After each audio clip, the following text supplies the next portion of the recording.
A postcard here making a splash in Gig Harbor, Washington.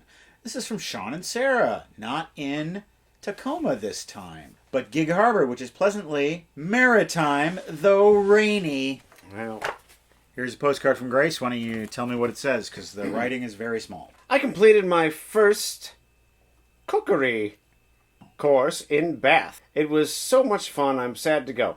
Now I'm in Cardiff, Wales. Went to the Millennium Centre at Cardiff Bay, known for many appearances in Doctor Who. Seen it? I've never seen an episode of Doctor Who. But she's wondering if we've seen Silver Streak and would like to know our thoughts. Oh, I've seen Silver Streak. I've seen Silver Streaks 1,000 times. I submit a challenge to y'all.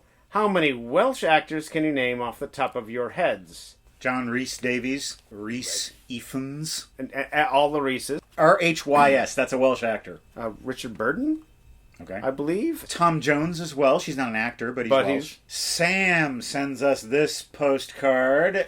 Postcard number 4. What movie feels like the most quintessential summer movie to you? It was over 90 degrees here today, so if I had summer, I had summer on the brain. Keep up the excellent work. Do the right thing. Jaws. Emil Carlson has sent us another postcard with a close-up still of a music video. He's trying to get... Can you tell which music video this beauty was taken from? Hold it right by your head. That's where you should put these things. There it is. Okay. It's simultaneously both the best and worst music video ever. The best and worst music video ever would probably be Michael Jackson's Black and White. A lot of work went into that, but it's a horrible video. Okay. We got a very much Euro feel about this. Also, we can place it pre-1985 due to the frilled, fringed epaulets. That guy kind of looks like Prince, but it's not Prince. I can't tell you, but I'm looking forward to the reveal. I will say Obsession by Animotion. I know it's not, but I'm going to say it. This is a postcard from Norway, from Abby. Greetings from a holiday in Bergen, home of some grisly true crime and a lot of weird meat dishes. Seen it, Cousin Bet, 1998. If I'm not, I'm sending you a copy immediately. Can't think of a more perfect film for the show. Question, if you could only teach one film to high schoolers or undergrads, what would it be and what would you need to know about it? I have not seen Cousin Bet. I have an answer for the if you could only teach one film to high schoolers. What's that? I just recently watched the third Harry Potter movie. Showing Harry Potter 2 back-to-back with Harry Potter 3. When you go from Chris Columbus to Alexander Cuarón. And just the difference in directing styles and how everything matters in the Cuarón one. And Chris Columbus was just like, I'm making a kids movie. You would teach this to a high school film class. English class or an art class? The movie that leapt to mind was Charlie Kaufman's I'm Thinking of Ending Things, just because it's so weird. And I think everybody who watches that is going to have a different opinion of what it means and what certain things mean. And it would just be something that would, I think, it would break open young minds. And maybe it'll make you be a little less mean to that janitor. Yeah, right. When you go to our website, welcometothebasementshow.com, there are all kinds of episodes you can watch, our entire back catalog, and there's also PayPal donation buttons that you can click on to make a one-time or rolling monthly donation to support our show. Rolling donors, there are so many of them, and most of their donations are just $2 to $3 a month, which that's a very small amount, but it helps. And I'm now going to salute some of our rolling monthly donors. Shelby, Katrine, Andres, Chris, Laura, Reed, Jeff, Anthony, Jed, Guide, B.A., Mikey D, Brett, Peter, Stephanie, Jared, Ryan, Marissa, Nicole, Stefan, Kieran, Lindsay, Catherine, RPC Services. The rest of our donors later in the show. Yes. Right now, we're going to open these envelopes. This is from Aaron in Hell's Kitchen. I'm going to open it with a knife. This is from Charlie in Eau Claire, Wisconsin. Okay, this is fun. Aaron in Hell's Kitchen writes, here's a new postcard-based game inspired by a recent trip to the Museum of Modern Art in NYC. Round 1 of Name That Painter. Some of these are obvious, so we can just say them at the same time. So first of all, we have this one. It's Frida Kahlo. This one I'm not quite so sure about. I'm going to say Chuck Close. It is Chuck Close. Oh, nice. Oops. Oh. Here we have Vincent van Gogh. This one would be Piet Mondrian. Yes, it is. This one has got me. I don't know. Oh, I know this painting. He's French. It's not the guy who went to the South Seas and was friends with Van Gogh. Henri Rousseau. There you go. Yeah. He's not the guy. You're thinking of Gauguin? Yeah. This one I'm not familiar with. Oh, that's Marc Chagall. Marc Chagall. I knew you would do this good. Here, I want to say Monet. That's a Monet, if I ever saw one. Yes, it is. Claude We Monet. can see it better than he did. Oh, that's Jasper Johns. Jasper Johns. There you go. I know what you think. Betsy Ross? Nope, Jasper Johns. Oh, that's Hopper. Edward Hopper. Bonus question. There have been 3 movies whose main house has been influenced by this painting. Name them. Psycho, Psycho 2, and Psycho 3. Psycho is only one of the answers. It's not Giant. Giant is one of the answers. Oh, really? I didn't know this painting was that old. It's not Badlands. Oh, yeah, it's Days of Heaven. That's correct. That was a fun game, Aaron. Thank you. That was a very fun game. Makes me feel smart. What does Charlie have to say? He's written us a pretty long letter, which I'm not going to read all of, but I will summarize. First off, he's been a longtime fan of ours from the Chad Vader days. He's especially loved the fact that we're fellow Wisconsinites, and he's currently living in Eau Claire. As a fellow film nerd, he was excited when we started the show. He went through a lot of anxiety with COVID, and he developed a coping mechanism of watching a new movie every single day. He also ranked the films as he went. This is his ranking. Wow. There are 365 or so movies. Look at that. This is a very cool and detailed and colorful list, Charlie. I'm looking forward to perusing it. And now, viewer questions. Dr. Lipkin, are there any movies that you really liked the first time you watched them and upon rewatch realized were bad? This happened to me recently. It's a real heartbreaker for me. I don't like to talk about it, but I will. So I have a rewatch list. I went through all of the notes I've been keeping over the last several years, and I just buzzed through them real quick. Just like, that movie, I remember liking it so much I want to rewatch it. So I have like 25 movies on a rewatch list. Someday, if I ever feel like I want to watch a movie, but I don't want to, I want to watch something I've seen before, when I go to this list. Well, I did. I watched the movie The Loved One. Oh. The first time I saw it, I loved it. Robert Morse, Rod Steiger, John Gielgud as Mr. Joyboy. Yeah. Oh, Mr. Joyboy's mom. Yeah, the first time I saw it, I thought, this is so weird, and it's so wonderful, and I love it so much. I have to watch it again. And, oh no, Craig. The second time, it was not good. I'm sorry to hear that. Just not, and I'm watching, and I'm thinking, what the hell? What is this? This is not... Ugh. It was a bad experience. It was a sad experience for me. Which is... Sometimes you just gotta watch them once, and you never watch them again. This is a question sent in postcard form a few weeks back. Luke C. writes, what film soundtrack perfectly accompanies the film that it is in? It is such a strange fit for the movie because it's such a futuristic soundtrack in a movie that's a period piece. The soundtrack to Chariots of Fire, it takes place in 1920, and it has this very 80s all synthesizer soundtrack. Yeah. And it works.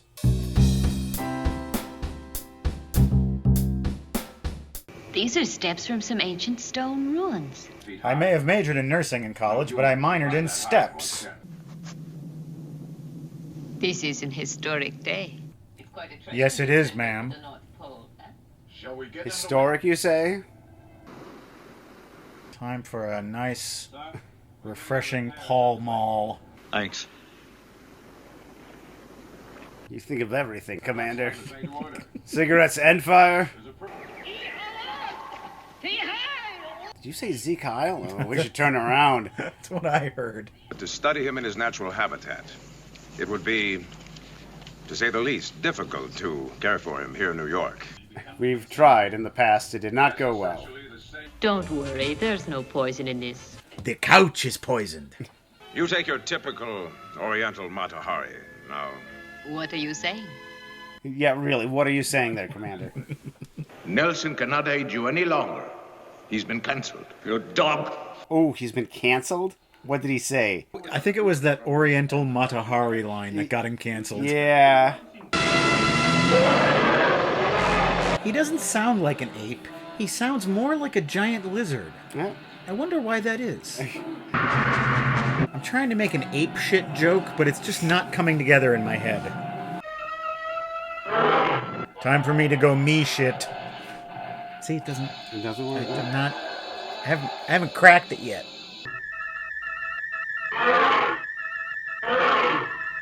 Oh, oh yeah. Oh yeah. Oh yeah. Thanks. Smell you later.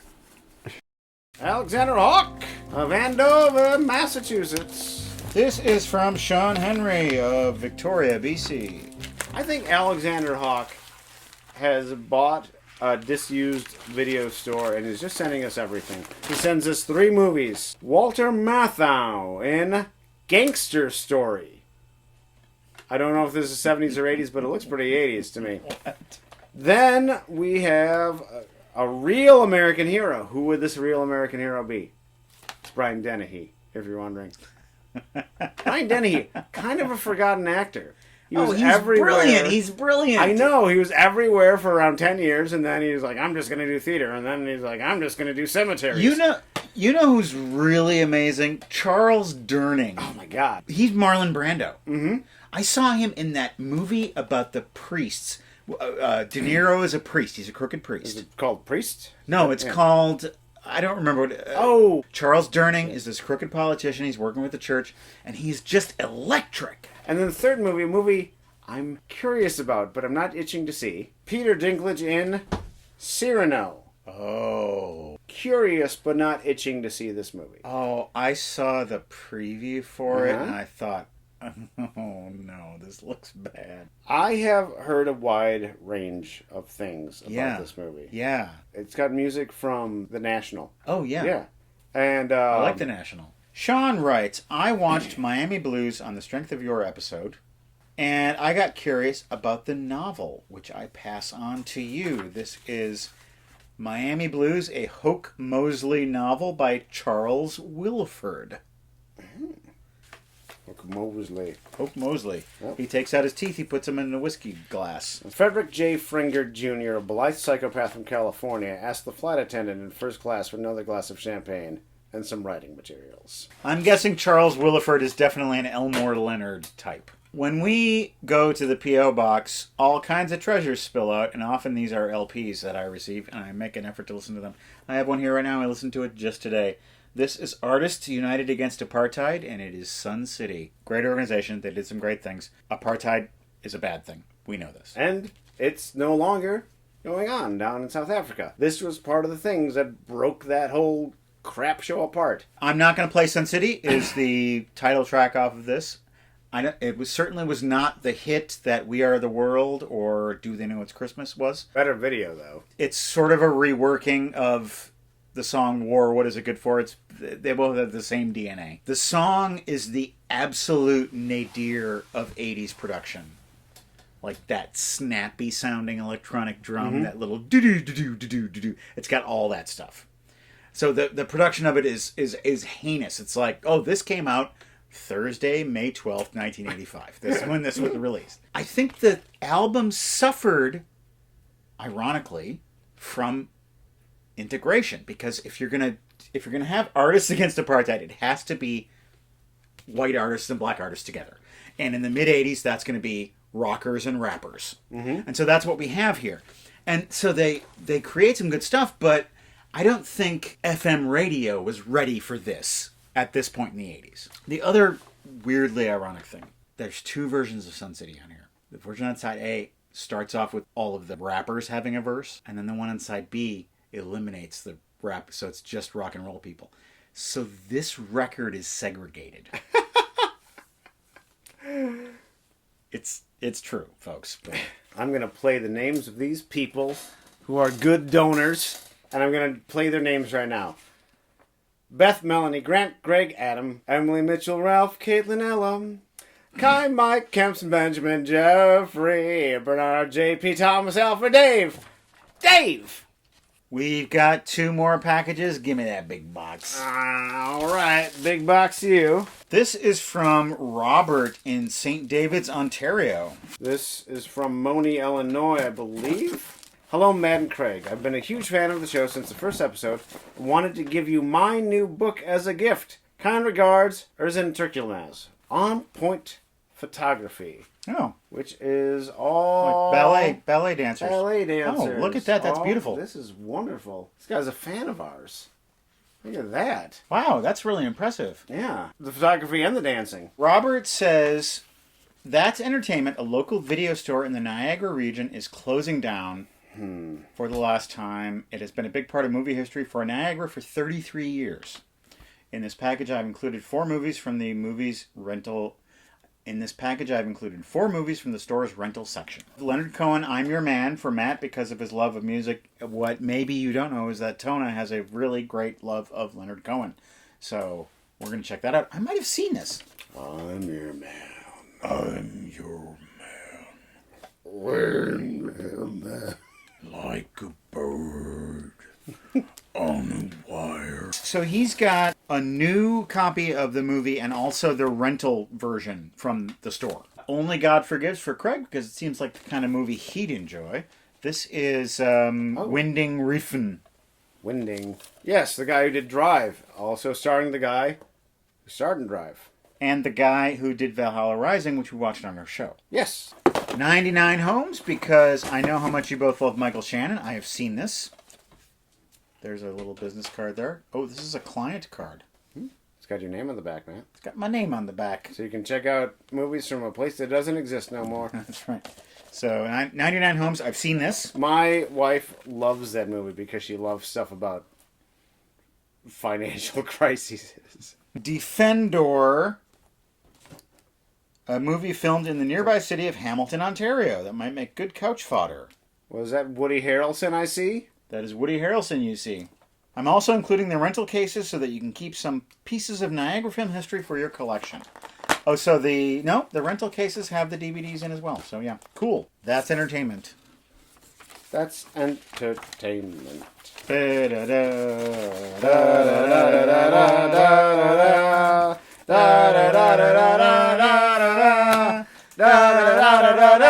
back next week with another show, guys. Entertainment.